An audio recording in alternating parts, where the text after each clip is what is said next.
বাড়ির দরজায় ভিক্ষুক আইসা কয়, আল্লাহ কারীম আমারে ভিক্ষা দাও। স্ত্রী কয়, ভিক্ষা দেওয়া দরকার, আমার আব্বারে ভিক্ষুকের ফিরাইয়া দিতে দেখি নাই। স্বামী কয়, খবরদার, এখন আসলো কেন, ওর কান ফাটায় দিব, এখন কিছুই দেওয়া যাবে না।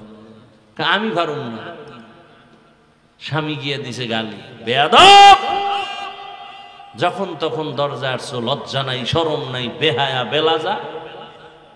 ভিক্ষুক কষ্ট পাইয়া যাইতে আছে, আর আসমানে তাকায়, মালিক সব তোমার হাতে চাইরে। আরে ভিক্ষা দিবে না বললেই তো, গালি দিল কেন? সাথে সাথে গজব শুরু।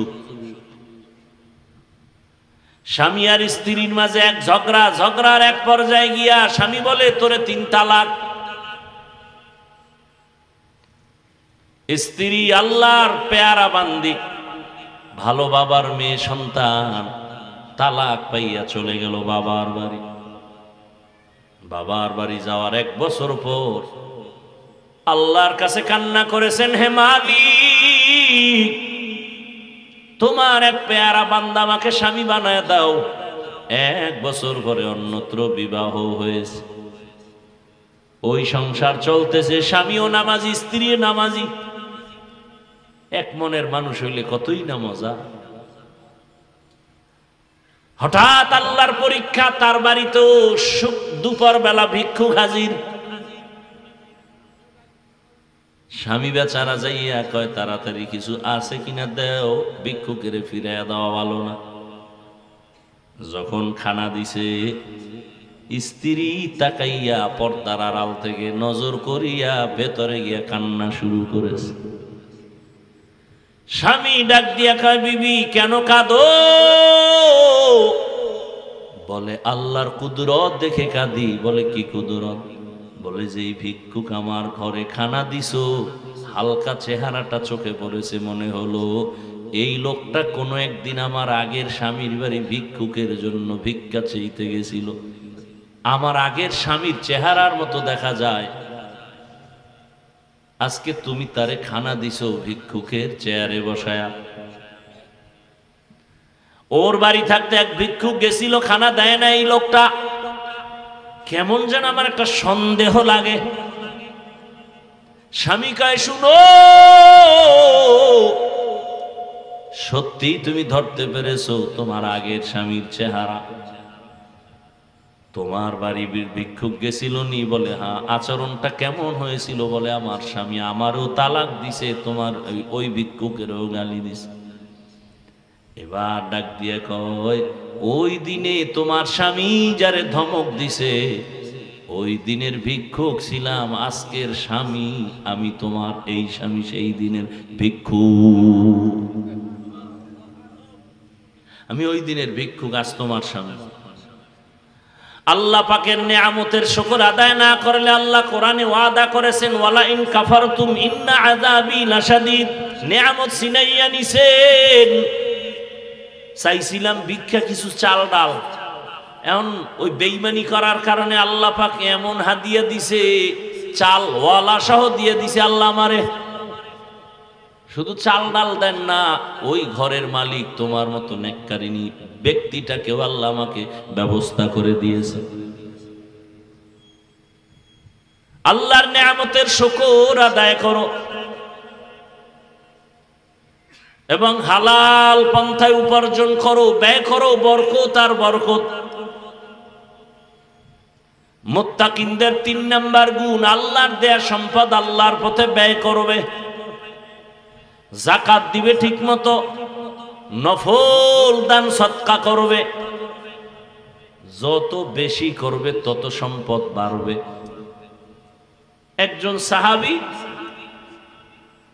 নবীর এসে কয়, ইয়া রাসূলুল্লাহ, আমি একটু গরিব তো, একটু দোয়া যদি করতেন আমার সম্পদ বাড়ো। নবী কয়, না না না না, এই দোয়া করা যাবে না, যাও, করলে ঝামেলায় পড়বা। গেছি গা। নবী কইছে, কয়েকদিন পর আবার আইছে, ইয়া রাসূলুল্লাহ, আবার একটু দোয়া করে। নবী, না না না, দোয়া করলে তুমি বিপদে পড়বা। শুনে না, কিছুদিন পর আবার, ইয়া রাসূলুল্লাহ, একটু দোয়া করেন আমি যেন ধনী হয়ে যাই। নবীর দোয়া তো কবুল। নবী দোয়া করে দিছেন, সম্পদ বাড়তেছে বাড়তেছে বাড়তেছে, এমন বাড়তেছে, এমন যে তাকবীরুল্লাহ ছুটে না হ্যাঁ জামাতেই আয় না। কিছুদিন পর নামাজ পরে একা একা, বড় কঠিন হালাত। এজন্য আমাদের আকাবিরিন যারা উলামায়ে আহলে হকরা বলতেন, কার সম্পদ রহমত আর কার সম্পদটা গজব বুঝবা কেমনে? যার সম্পদ হালাল ভাবে আসবে, দান সদকা করলে ভালো লাগবে, অন্তরে বাধা না, সবাই দান করবে। মনে করিও তোমার সম্পদ রহমত, তোমার সম্পদ তোমাকে ইবাদতে বাধা দেয় না, তোমার সম্পদ নামাজ নষ্ট করে না, তোমার সম্পদ তোমার জিকির নষ্ট করে না, তেলাওয়াত নষ্ট করে না, এটা তোমার জন্য রহমত। আর যদি সম্পদের কারণে নামাজ ঠিক নাই, রোজা ঠিক নাই, তেলাওয়াত ঠিক নাই, এ সম্পদ তোমার জন্য গজব।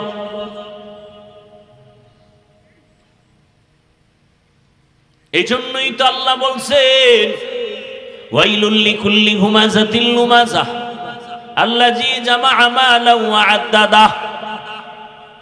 আরে যারা গীবত শিকায়ত করে, মানুষের নামে বদনাম বলে, বানায় বানায়, এদের জন্য ওয়াইল নামক জাহান্নাম। আর একদল কারা কয় মাল কামায়, খালি মাল। আল্লাযী জামাআ মালান ওয়া আদ্দাদা, মাল বানায় বাড়ায় আর গণনা করে, কমলো কত বাড়লো কত। আর কি কয় ইয়াহসাবু আন্না মালাহু আখলাদা, এই মাল কখনো ধ্বংস হবে না, আমারে বাঁচাবে মালে। আল্লাহ কয় কাল্লা, কখনো না, বরং এই সম্পদ লায়ুমবাযান্না ফিল হুতামা, হুতামা নামক জাহান্নামে নিবে তোকে এই সম্পদ। নবী জানেননি? মা আদরাকা মাল হুতামা, হুতামা নামক জাহান্নাম কেমন? আল্লাহ নিজেই জবাব দিয়া বলেন নারুল্লাহ। আমাদের মানুষ দেয়, খাওয়ায়, এরপর আবার মাপ চায়, হুজুর মনের মতো পারি নাই, দয়া করে মাফ করে দিবেন। আর যারা আমগো ট্যাক লাগায় বলে হুজুরেরা অন্যেরটা খায় না রে, রসুলের স্পষ্ট হাদিস, মেহমান তার নিজেরটা খায়, তোমারটা খায় না। অতএব মেহমান আইলে শুকর আদায় করো, বরকত নিয়ে ঘরে আসছে। মেহমান কারোটা খায় না, নিজেরটা খায়, রসুলের হাদিস। মেহমানের সাথে খারাপ আচরণ করবা না। অন্যেরটা আমরা খাই না। আচ্ছা বলেন তো, যাকাত দিবে ধনী, খাবে কারা বলেন? আমাদের মাদ্রাসাগুলোতে এতিম ফান্ড আছে, অঘোষিত প্রত্যেকটা মাদ্রাসায় এতিম আছে। ওলামায়ে কেরাম হিসাব করে করে করে করে যাকাতের অংশগুলো আলাদা ভাবে গরিবের দেয়। তা আল্লাহর আইনে তো গরিবরাই পাবে, গরিবরাই খায়। তবে যারা ওলামায়ে কেরাম ছাত্র কোরআনওয়ালাদের দিছেন, তাদের কপাল ভালো। কিন্তু কপাল খারাপ যদি আপনার যাকাতটা অন্য জায়গায় যায়, আর এই টাকা দিয়ে কেউ গাঞ্জা খায়, বিড়ি টানে। আর কোরআনওয়ালারে দিলে ও একটা জামা বানাইবে, মশারি কিনতে পারেন, একটা মশারি কিনবে। আরে মিয়া, এত ছোট মনে করেন আর নিজেরে ভিআইপি মনে করেন না। আর রসুল কি বলতেছেন? ও দয়ার মালিক, গরিবী হালাতে আমারে বাঁচাইয়া রাখো, গরিবী হালাতে মরণ দাও, কিয়ামতের ময়দানে গরিবদের সাথে হাসর করাও। রহমতের নবী বলেন, এ গরিবেরা, বড় লোকের দিকে তাকাইয়া কষ্ট পাইও না, খুশির খবর শুনো। কিয়ামতের ময়দানে ধনী লোকের 500 বছর আগে গরিব তুমি জান্নাতে যাবে। গরিব তুমি কষ্ট পাও কেন? তুমি কষ্ট পাও বলেই তো বড় লোকের বেশি বড় লোকই বানাই নেয়। না হয় রসুল বলেন, মুমিনের ঈমান চলে যাওয়ার যদি কঠিন ভয় না হতো, বড় লোকের আল্লাহ এত টাকা দিত যে দোতলার সিঁড়ি বানাইতো স্বর্ণ দিয়া, পিওর স্বর্ণ। পৃথিবীর ইতিহাসে আজও পর্যন্ত কেউ সিঁড়ি স্বর্ণ দিয়া পুরাটা বানায় না। আল্লাহ রসুল বলেন, এই টাকা পয়সা এই দুনিয়াদারির মশার দানা পরিমাণও দাম আল্লাহর কাছে নাই। রসুল দোয়া করলেই তো কবুল হয়ে যায়। পেটে পাথর বাঁধছেন কেন না খাইয়া?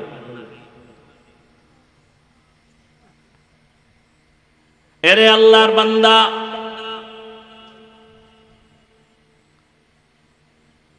এরকম ঘটনায় জমিনে আছে, নিজে খাইতে পারে না, তারপর অন্যের দিকে হাত বাড়ায় দিছে খাও। আল্লাহ তাআলা কুদরতের দ্বারা বরকতে দিকে বাড়ায় দিছেন।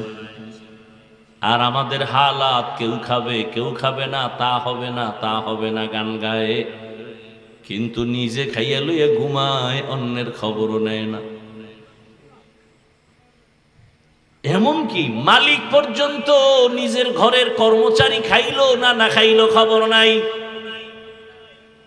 নিজে 8 টাকা দামের খেজুর দিয়ে ইফতারি করে আর কর্মচারীকে ফেলে দেওয়ার মতো খানাগুলো দেয়। আজকে সৌদি আরবে যাও, গিয়ে দেখো রহমতের নবীর সে আদর্শ এখনো আছে। মালিক যেইখানে খায়, গোলাম কর্মচারী একই দস্তরখানে খাচ্ছে। সম্পদের পাহাড় গড়ে কি লাভ? ওই যে বেশি দিন হয় না, বছর 2 বছরও বোধহয় হয় নাই, ঢাকা বাড্ডা থানায় টাকাওয়ালা মারা গেছে, 2টা শিক্ষিত কুলাঙ্গার রেখে গেছে। কুলাঙ্গার, ওই 2 কুলাঙ্গার শিক্ষিত বাবা টাকা নিয়ে ঝগড়ায় লিপ্ত হয়ে গেল। 24টা ঘন্টা চলে গেল, লাশ নিয়ে দাফনেরও চিন্তা নাই। ঝগড়া 2 ভাই, বাড্ডা থানায়, ভুলে গেছে, এ খবর নাই। সারা রাত মোবাইলে আকাম দেখলে এই খবর লয় কখন।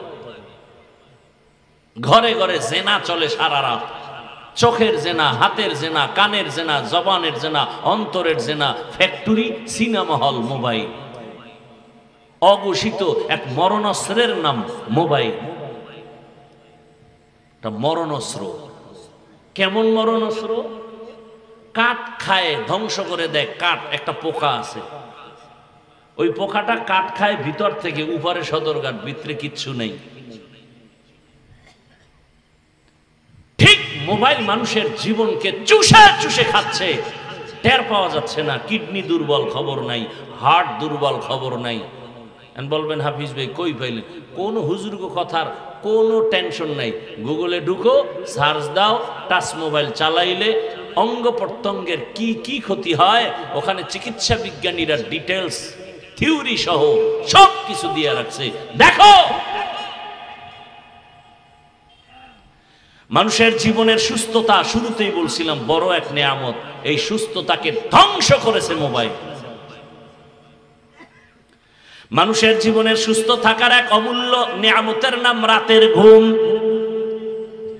দুনিয়ার সমস্ত চিকিৎসা বিজ্ঞানী একমত, রাতের ঘুম শরীরের মহা এক ঔষধ। ধ্বংস করেছে গজবের মোবাইল।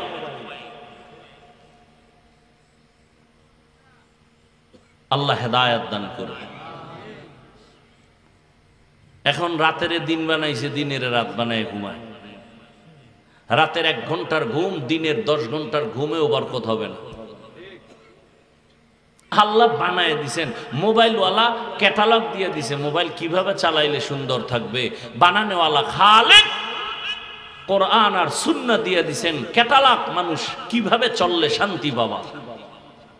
ওয়াজআলনাল লাইলা লিবাসা ওয়াজআলনান নাহারা মাশা। সুস্থতার জিন্দেগি জবাই করে ফেলেছে। লেখাপড়া শেষ, স্বামী স্ত্রীর মাঝখানে প্রাচীর, ঝগড়ার মোবাইল। সন্তান পিতামাতার মাঝখানে দুশ্মনী, প্রাচীর, মোবাইল। তাজা তাজা প্রাণগুলো অকালে ঝরে গেল, পেছনে সূত্র মোবাইল।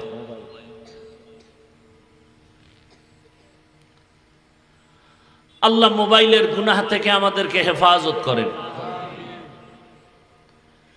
রহমতের নবী আমার মদিনাতুল মুনাওয়ারার পাশে যুদ্ধ হবে, খন্দকের যুদ্ধ। রাসূল নিজে গর্ত খনন করলেন, পরীক্ষা খননে কাজে লেগে গেলেন। সাহাবায়ে কেরামও রাসূলের সাথে কাজ করে, নবী নিজে কাজ করে, পাথরগুলো উঠায়। ওদিকে কঠিন রোদের তাপ, বালুকাময়, সহ্য করা যায় না। নবী নিজে কাজে নেমে গেলেন। কয়েকজন সাহাবা নবীর সামনে আসছেন, আসলে তারা মূলত সাহাবা না, অন্তরে নেফাকি ভরা। রহমতের নবীর সামনে এসে বলেন, ইয়া রাসূলুল্লাহ, একটু যদি অনুমতি দেন, রুখসত দেন, বাড়ি যাব, বা পাহারা দেওয়ার কেউ নেই, আমার বউ একা। আর একজনে কয়, আমার বাড়ি অসুস্থ, যেতে হবে। এভাবে অজুহাত পেশ করে। নবীর দিল রহম দিলওয়ালা, দয়ার নবী, মায়ার নবী, ছুটি দিবেন ভাব। এমন সময় জিবরাইলের আগমন। আল্লাহর আয়াত নিয়ে আসছেন, লাকাদ কানা লাকুম ফি রাসূলিল্লাহি উসওয়াতুন হাসানাহ। হে রাসূল, এদের অন্তর বড় নেফাকি ভরা, এরা মিথ্যা অজুহাত পেশ করতেছে। আল্লাহ জানায় দিলেন, রহমতের নবী নিজে কাজ করেন। কেমন মায়ার নবী আমার। কিছু সময় পরে সাহাবাদের কাফেলা রসুলের সামনে এসে চোখের পানি ছেড়ে কান্না করে, ইয়া রাসূলুল্লাহ, ক্ষুধার যন্ত্রণা সহ্য করতে পারি না। জামাটা উঠাইয়া পেটটা দেখাইতেছে, পেটের মধ্যে পাথর বেঁধে রাখছে ক্ষুধা নিবারণের জন্য। নবীরে দেখায় আর কাঁদে। নবীকে মনে করছে আমি খাইয়ে লইয়ে কাম করতেছি, আর তোমরা কষ্ট করো। কেমন সরল আর দয়ার নবী আমার।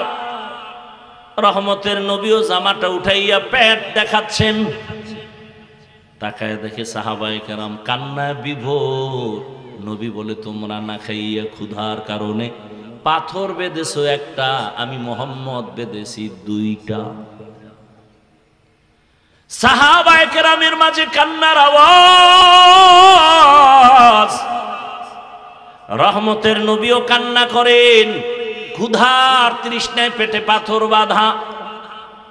পার্শ্বেই ঘর হলো পয়গম্বরের সাহাবী জাবের রাদিয়াল্লাহু তাআলা আনহুর বাড়ি। সাহাবী জাবের একটা দৌড় দিয়ে চলে গেছেন। ঘরের মধ্যে গিয়া বিবি সাহেবাকে বললেন, সালামু আলাইকুম ইয়া আহলাল বাইত।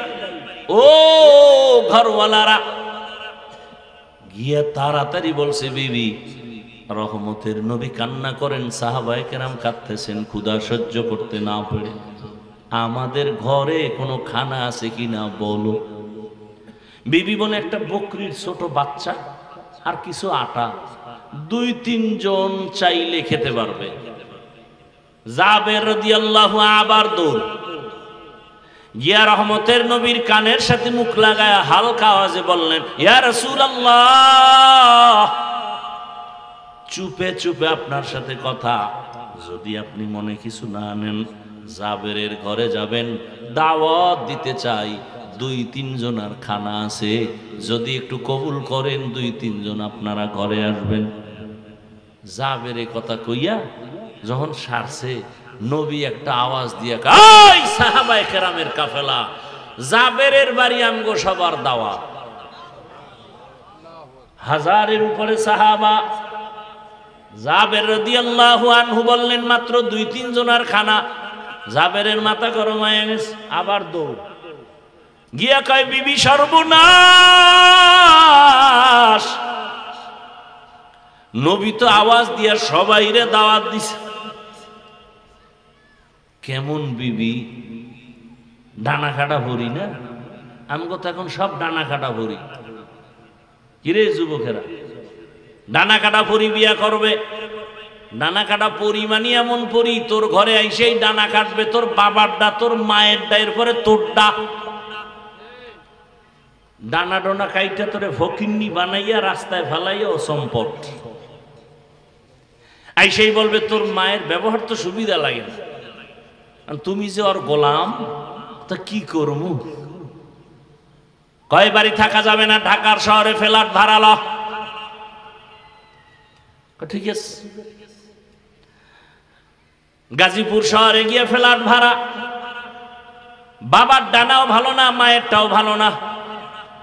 এবার ফ্ল্যাট লইয়া তুমি একদিকে যাও, তোমার বিবি আর একদিকে যায়, কিছু টাকা পয়সা তোমারটা খাইয়া লইয়া কয়েকদিন পর কয় তোর ডানা দুইটাও ভালো না, এইবার তোমারে ফকির বানাইয়া এরপরে বিদায় হয়ে গেছে। আমি কি বানায় বানায় বলতেছি? এ আকাম কি আমাকে সোনার বাংলায় চলে না? জিন্দেগি মে বন্দেগি তু করনা হে, जिंदगी में बंदगी तू करना है, जिंदगी बे बंदगी शर्मिंदा है, जिंदगी बे बंदगी शर्मिंदा है। दुनिया में हो दुनिया का तलबगार न हो,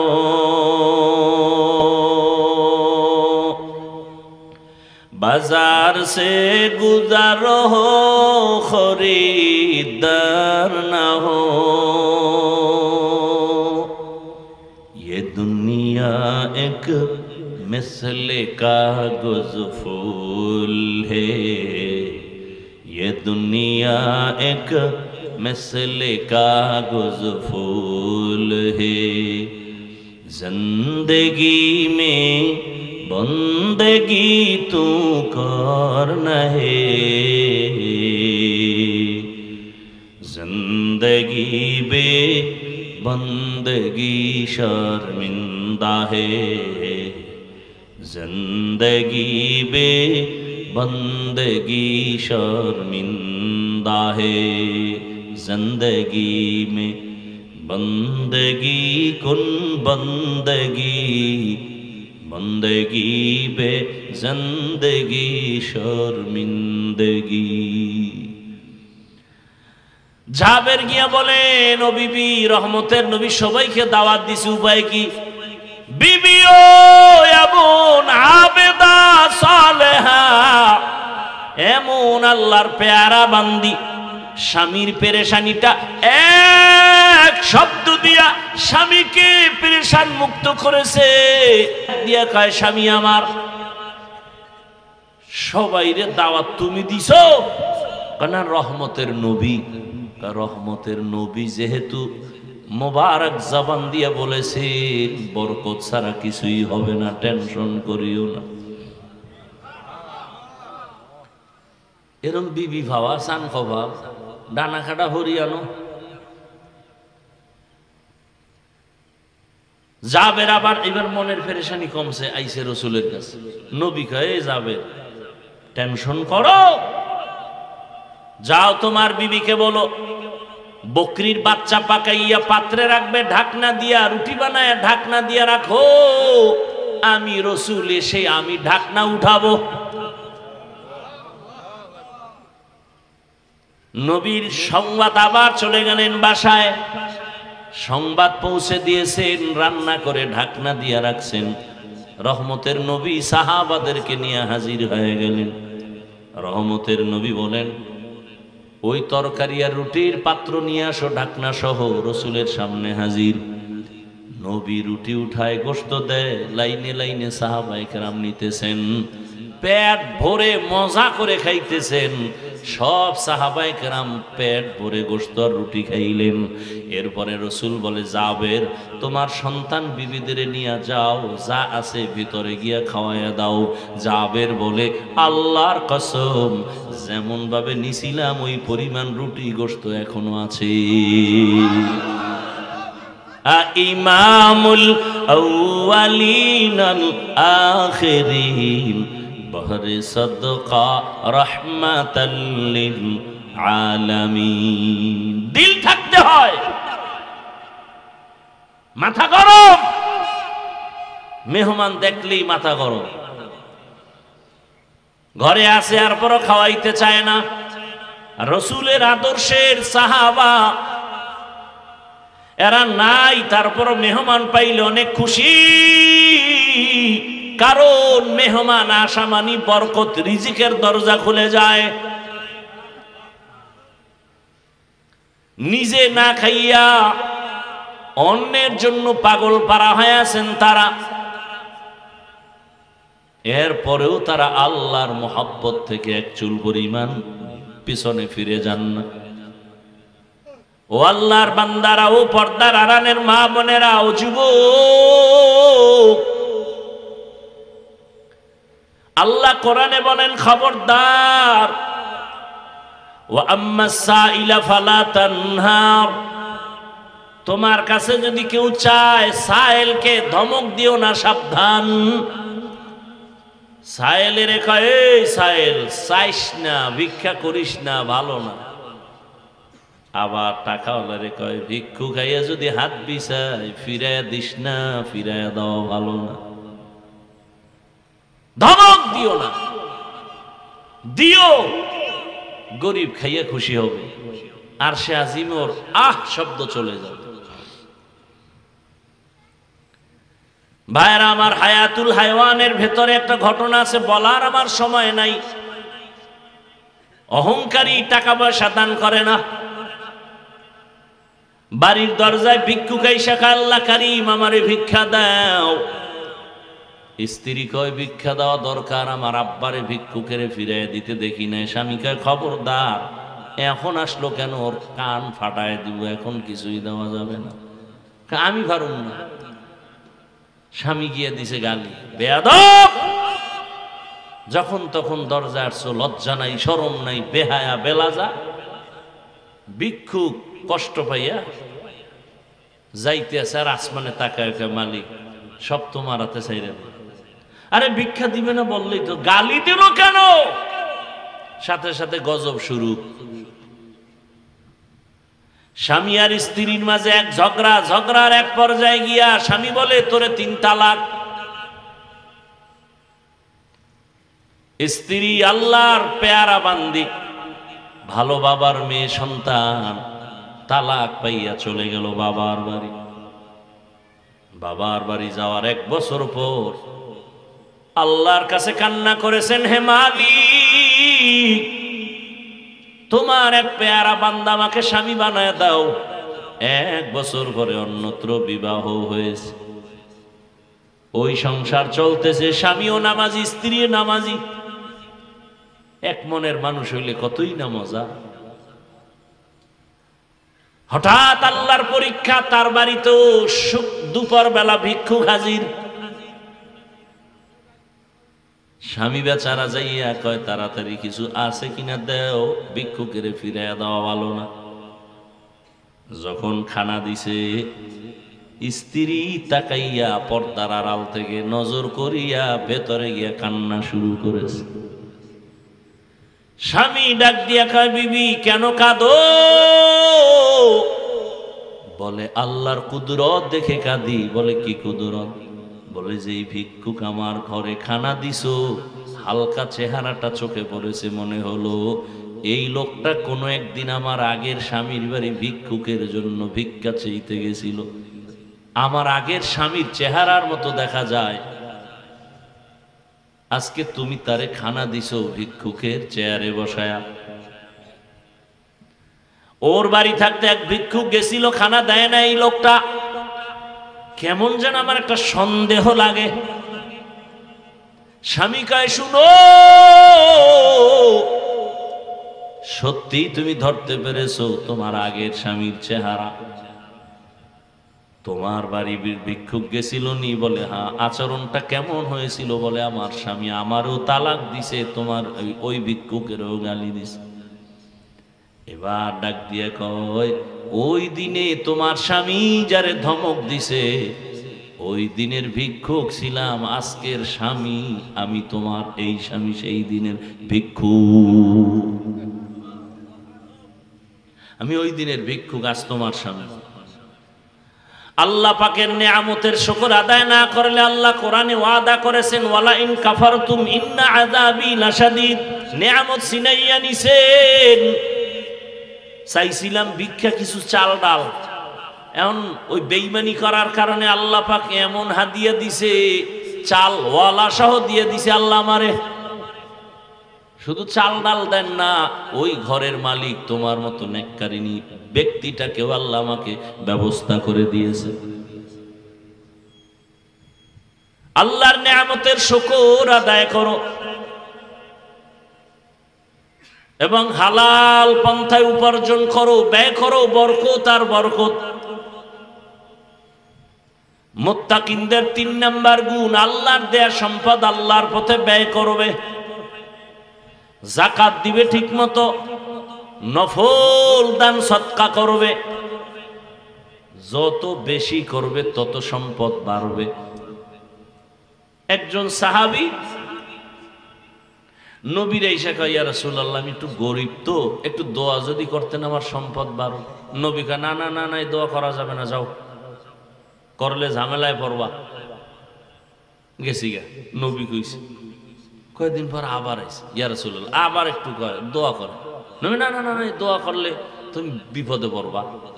শুনে না, কিছুদিন পর আবার, ইয়া রাসূলুল্লাহ একটু দোয়া করেন আমি যেন ধনী হয়ে যাই। নবীর দোয়া তো কবুল। নবী দোয়া করে দিছেন, সম্পদ বাড়তেছে বাড়তেছে বাড়তেছে, এমন বাড়া বাড়তেছে যে তাকবীর উলা ছুটে না, হ্যাঁ জামাতেই আয় না। কিছুদিন পর নামাজ পরে একা একা, বড় কঠিন হালাত। এজন্য আমাদের আকাবিরিন যারা উলামায়ে আহলে হকরা বলতেন, কার সম্পদ রহমত আর কার সম্পদটা গজব বুঝবা কেমনে? যার সম্পদ হালাল ভাবে আসবে, দান সদকা করলে ভালো লাগবে, অন্তরে বাধা না, সবাই দান করবে। মনে করিও তোমার সম্পদ রহমত, তোমার সম্পদ তোমাকে ইবাদতে বাধা দেয় না, তোমার সম্পদ নামাজ নষ্ট করে না, তোমার সম্পদ তোমার জিকির নষ্ট করে না, তেলাওয়াত নষ্ট করে না, এটা তোমার জন্য রহমত। আর যদি সম্পদের কারণে নামাজ ঠিক নাই, রোজা ঠিক নাই, তেলাওয়াত ঠিক নাই, এ সম্পদ তোমার জন্য গজব।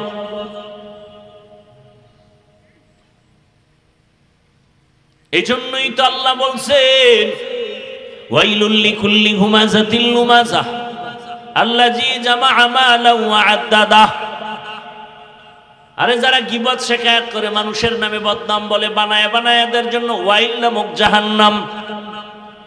আর একদল কারা কয় মাল কামায়, খালি মাল। আল্লাযী জামাআ মালান ওয়া আদ্দাদা, মাল বানায় বাড়ায় আর গণনা করে, কমলো কত বাড়লো কত। আর কি কয়, ইয়াহসাবু আন্না মালাহু আখলাদা, এই মাল কখনো ধ্বংস হবে না, আমারে বাঁচাবে মালে। আল্লাহ কয় কাল্লা, কখনো না, বরং এই সম্পদ লায়ুমবাযান্না ফিল হুতামা, হুতামা নামক জাহান্নামে নিবে তোকে এই সম্পদ। নবী জানেননি? মা আদরাকা মাল হুতামা, হুতামা নামক জাহান্নাম কেমন? আল্লাহ নিজেই জবাব দিয়া বলেন, নারুল্লাহ, আমি আল্লাহর আগুন। অর্থাৎ আমি আল্লাহ যত বড়, আমার আগুনের তাপমাত্রাও তত বড়, সহ্য করা যাবে না রে বাবা। ও আল্লাহর বান্দারা, ধনী ভাইদেরকে বলবো, আপনার অর্থের মধ্যে গরিবের হক যথাযথ আদায় করবেন। সন্তানের হক, স্ত্রীর হক, প্রতিবেশীর হক আদায় করবেন। আল্লাহ আপনার সম্পদ জীবনে নষ্ট করবেন না, আল্লাহ আরো বাড়ায় দিবেন। হঠাৎ একজন ব্যক্তি কোটি টাকার মালিক, ঢাকার শহরে তার বড় ফ্যাক্টরি, বড় অফিস, কথার কথা, হঠাৎ করে খবর আসছে আপনার একটা মালবাহী জাহাজ সমুদ্রে ডুবে গেছে। ওই লোকটা ঢাকা বইয়া শুই না বলে, আল্লাহর কসম আমার মালবাহী জাহাজ ডুবে নাই। অবশ্যই ডুবছে, কারণ অবশ্যই ডুবে নাই, কসম আল্লাহ। কথা এবার চোখে দেখো, যাও খবর টবর নিয়ে দেখে অন্য জাহাজ ডুবছে, এইটা ডুবে নাই। এখন ভাই তুমি না দেখে কসম খাইলে কেমন? রসুলের তাবিজ লাগাননি আছে আমার ভিতরে। রসুলের তাবিজ কি? যারা যাকাত দিবে ঠিক মতো তাদের মাল আল্লাহ ফেরেশতা দিয়া হেফাজত করবেন। আমি পাই পাই করে হিসাব করে যাকাত দেই, আল্লাহ আমারটা নষ্ট করবেন না। সাহাবী ফজরের নামাজ পড়ে একটু রেস্ট নিয়া বাজারে গেছেন, হঠাৎ করে খবর আসছে তোমার বাড়ির মধ্যে আগুন লাগছে, আরো বাড়ি পুড়তেছে। সাহাবী কসম খাইয়া কয়, আল্লাহর কসম আমার ঘরে আগুন লাগে নাই। পুরো গ্রাম শেষ, তোমার ঘরে লাগে না, এটা কথা? কসম লাগে নাই। খোঁজ নিয়ে দেখে ডানের বাড়ি নাই, আগুনে শেষ, বামেরটাও নাই, আগুনে শেষ। সাহাবীর বাড়ি এখনো পিওর ভাবে অক্ষত। দৌড়াইছে, ভাই তুমি কসম খাইলে কেমনি? রসুলের তাবিজ লাগানো আমার। ফজরের পরে মাগরিবের পরে রসুল বলছেন এই দোয়াটা পড়লে আল্লাহ ফেরেশতা দিয়ে তার বাড়িঘর হেফাজত করবে।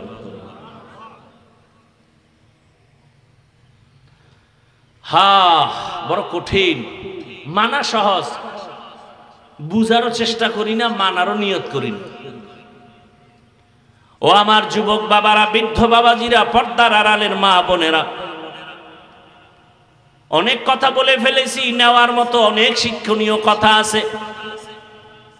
গরিবের সাথে খারাপ আচরণের দ্বারা কি হয়? ওই নেয়ামত পাইছিল একটা নেককারিনী বিবি, পাইয়া স্বামীর আচরণ খারাপ, আল্লাহ তার নেয়ামত ছিনায় নিলেন। সায়েলকে ধমক দেওয়া যাবে না। এরে আম্মা জান, ও যুবক বাবারা, আল্লাহর দেওয়া সম্পদ আল্লাহর পথে দাও। যা পারো, 1 টাকা পারো, 8 আনা পারো, মাদ্রাসায় দাও, মসজিদে দাও। আমি হাফিজুর রহমান মাওলানা হইয়া যত সওয়াব আল্লাহ দিবেন, আমারে যারা লেখাপড়ার জীবনে কিতাব দিছেন, জামা দিছেন, টাকা পয়সা মোহব্বতে হাদিয়া দিছেন, তারা আলেম না হইলেও আল্লাহর পক্ষ থেকে আমার সমপরিমাণ বরকত পেয়ে যাবে। অতএব আমি আপনাদের কিন্তু একবারও এতক্ষণ বয়ানে বলি না আপনারা সবাই আমার মতো হুজুর হইয়া যান। একবারও বলি না আপনারা স্কুল ছেড়ে, কলেজ ছেড়ে মাদ্রাসায় যান, তাবলিগে যান, পীরের কাছে যান। বরং আমি শেষ 2-4 মিনিট বলে যাই, যুবক বাবারা, স্কুলে পড়ো আলহামদুলিল্লাহ, কলেজে পড়ো আলহামদুলিল্লাহ, ও চাকরিজীবী ব্যবসায়ীরা চাকরি করেন, ব্যবসা করেন, দোয়া করে গেলাম। স্কুলে পড়েন, ডাক্তার হন, প্রফেসর হন, ইঞ্জিনিয়ার হবেন, বাধা নাই, দোয়া করে গেলাম। তবে একটা অনুরোধ করলাম, ডাক্তার হইয়েন, বেয়াদব হইয়েন না। ইঞ্জিনিয়ার হবেন, বেয়াদব যেন না হন, সাবধান। বলবেন হাফিজ ভাই এটা কেমন কথা? ডাক্তার হব, ইঞ্জিনিয়ার হব, বেয়াদব হব না। কথার ব্যাখ্যা হলো 3 জায়গায় বেয়াদবি করবা না, করলেই মরার আগে জীবন পঙ্গু। 1 নাম্বার জায়গা পিতামাতা, মা বাবার সাথে বেয়াদবি করলে জীবন ধ্বংস, কোনো সন্দেহ নাই। 2 নাম্বার জায়গা শিক্ষক। আমি হাফিজুর রহমানের মা বাবায় দোয়া করছেন, আল্লাহ সম্মান দিছেন, কিন্তু আমি যে বয়ান করি আমার মা বাবায় বসাই আমারে বয়ান শিখায় নাই, আমাকে বয়ান শিখাইছেন আমার শিক্ষক, আমার উস্তাদরা। কথা ঠিক না? অতএব শিক্ষকের অবদান অনেক বেশি। আর 3 নাম্বার জায়গা উলামায়ে কেরাম, মুরব্বী। এদের দোয়া আর নেক নজরের দ্বারা আল্লাহ পাক কথার মধ্যে আকর্ষণ বাড়ায় দিছেন। কারণ আল্লাহর ওলি যারা, আল্লাহর পেয়ারা বান্দা মুত্তাকি যারা, তাদের নজরে পাওয়ার আছে, কথায় পাওয়ার আছে। এজন্য যারা আলেম ওলামার সাথে বেয়াদবি করে, এরা মরার আগেই ধ্বংসের পথে চলে যায়, চরিত্রের আর ভালাই হয় না। ও যুবক বাবা, এবার চিন্তা করে এটা কেমন করে সম্ভব? ডানে বামে একটু চোখ বুলাইয়া দেখো, তোমার মতো কত যুবক স্কুলে পড়ে, কলেজে পড়ে, 5 বেলার নামাজও পড়ে, সত্য কথা সাক্ষী দাও আছে না নাই? আর কোনো ওয়াজের দরকার নাই। নিজের বিবেকরে জিজ্ঞাসা করো, তোমার কপালে কার অভিশাপ লাগছে, তুমি কেন পারো না? কোনো ওয়াজের দরকার নাই, শুধু এই 1 মিনিটের ওয়াজটা কাজে লাগাও। তোমার মতো যুবক RAB, army, police, BDR, general লাইনের মানুষ রাস্তায় গাড়ি চালায়, নামাজ পড়ে, জমিনে কৃষিকাজ করে, নামাজ পড়ে। তোমার মতো জেনারেল লাইনের বান্দা কলেজে পড়ে, পাগড়ি মাথায়, ঢাকা কলেজে গিয়া দেখো, বড় দাড়ি বড় জামা পরে কলেজে ক্লাস করে, বলো তুমি কেন পারো না? তোমার মতো যুবক জেনারেল লাইনের শ্রমিকের কাজ করে নামাজ ছাড়ে না, বলো তুমি কেন পারো না? তোমার মতো যুবক জেনারেল লাইনে থাকিয়া জীবনে মাদ্রাসায় যায় নাই, আলিফ বাতাও পড়ে নাই, এমন যুবক সন্তান দাড়িওয়ালা নামাজি ব্যবসা করে, চাকরি করে, ওসি ডিসিএসপি এমপি মন্ত্রী নাই। তোমার কপালে কার বরদোয়া লাগছে বলো? তোমার কপালে অবশ্যই কারো বরদোয়া লাগছে, না হয় তুমি পারো না কেন? হেডম দেখাও। কিসের হেডম? কপাল পুড়ে গেছে, কপাল পুড়েছে, কিসের হেডম দেখাও? তোমার উপরে মা বাবার বরদোয়া লাগছে, না হয় শিক্ষকের বরদোয়া লাগছে, না হয় কোনো আল্লাহর ওলির বরদোয়া লাগছে। কারণ পয়গম্বর বলেন বাইনাল আবদি ওয়া বাইনাল কুফরি তারকুস সালাহ, মুমিন আর বেঈমানের মাঝখানে ব্যবধান নামাজ। বেঈমানেরা নামাজ পড়ে না, মুমিন যারা নামাজ ছাড়ে না। ও নবীর আশিক, কত যুবকের ব্যবহার দেখলে মনে হয় রুমাল দিয়ে তার পা মুছে দেই, সালাম দেয়, কত বিনয়ী হইয়া কথা বলে। ও যুবক দাড়ি রাখো না কেন? কয় হুজুর দরকার, দোয়া কইরেন, চেষ্টা করব, দোয়া কইরেন, চেষ্টা করব। আরে আর্মিতে চাকরি করে, এখন তো পাওয়ার খুব ভালো। সেদিন এক যুবক এসে মসজিদে দেখা করে, হুজুর দোয়া করবেন। আর্মির চাকরি এই 2-3 মাস আগে ছেড়ে দিয়েছি। কেন? বলে বারবার আমাকে মানসিক টর্চার করা হয়, দাড়ি কেটে ফেলো। আমি বললাম চাকরি ছেড়ে দিলাম, দাড়ি ছাড়বো না। কি দোয়া করবো কও? যুবক কয় হুজুর দোয়া করবেন আল্লাহ যেন হালাল রিজিকের রাস্তা খুলে দেন। ভালো মানুষ নাই, সব মাদ্রাসায়। এজন্য বলি ডাক্তার হও, ইঞ্জিনিয়ার হও, প্রফেসর হও, এমপি হও, মন্ত্রী হও, ওসি হও, ডিসি হও, বেয়াদব হইও না, বেয়াদব হইও না রে যুবক। আম্মা জানেরা যারা মাইকের আওয়াজ শুনতেছেন, আপনাদের সন্তানদের যত বয়ান করলাম এগুলো বাস্তবায়ন করার জন্য আপনার দোয়া ছাড়া সম্ভব হবে না। কারণ গাছ ভালো হলে ফল ভালো হবে। আম্মা জান, আপনার দোয়া থাকলে, আদর্শ ভালো থাকলে সন্তান ভালো হবে। ডিসি সাহেব ভালো, এসপি ভালো, এমপি ভালো, সব ভালোর মূলে মা ভালো। খবর নেন, এই এলাকায় আম্মা জান আপনাদের মতো কত মা এখনো আছে, বেপরদায় চলে না, মোবাইলের সময় নষ্ট করে না, নামাজ ছাড়ে না, স্বামীর মাল খেয়ানত করে না, এমন মহিলা নাই? বাকি আম্মা জানদের বলবো আপনারা কেন পারবেন না? এরে আম্মা জান, সন্তানটাকে আদর্শবান ডাক্তার বানান, আদর্শবান ইঞ্জিনিয়ার বানান। আপনার সন্তানের ব্যবহারে কোনোদিন যেন কোনো মা বাবা কষ্ট না পায়, শিক্ষকেরা কষ্ট না পায়, ওলামায়ে কেরাম মুরব্বীরা কষ্ট না পায়। এমন একটা সন্তান যদি ডাক্তার বানায় যান, ওই ডাক্তারিও করবে, কোরআন তেলাওয়াত করবে, নামাজ আদায় করবে, আপনি মায়ের জন্য কান্না করে দোয়াও করবে। ও আম্মা জানেরা এখনো তাওবা করেন, পেছনের গুনাহ থেকে আল্লাহকে বলেন মনে মনে, হে মালিক, জীবনে তো মনের মতো নফসের খাহেশে গুনাহ কম করি নাই, আজ থেকে তওবা করলাম, নামাজ ছাড়বো না, বেপরদায় চলবো না, স্বামীর মাল খেয়ানত করবো না, মোবাইলে সময় নষ্ট করব না।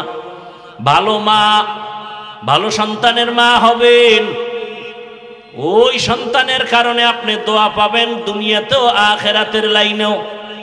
ও আমার যুবক বাবা, এখনো স্মরণ করে তওবা করেন, জীবনে কত গুনাহ করলেন মনের চাহিদা পূরণ করে। মনে চাইছে নামাজ পড়বেন না, পড়েন নাই, মনে চাইছে পার্কে যাবেন, দৌড়ায় গেছেন, মনে চাইছে সারা রাত মোবাইল চালাবেন, চালাইছেন। এখনো কি তওবা করবেন না? জানি না কার কপাল ভালো কার খারাপ। রহমতের নবীর মতো ব্যক্তিকে 13 বছর দেখেও কালেমা পড়ে না, কত বড় বেঈমান আবু জাহাল। আর 27 বছরের যুবক ওমরের মতো বান্দা রসুলকে জবাই করতে গিয়া কালেমাওয়ালা হয়ে গেল, এর নাম কপাল।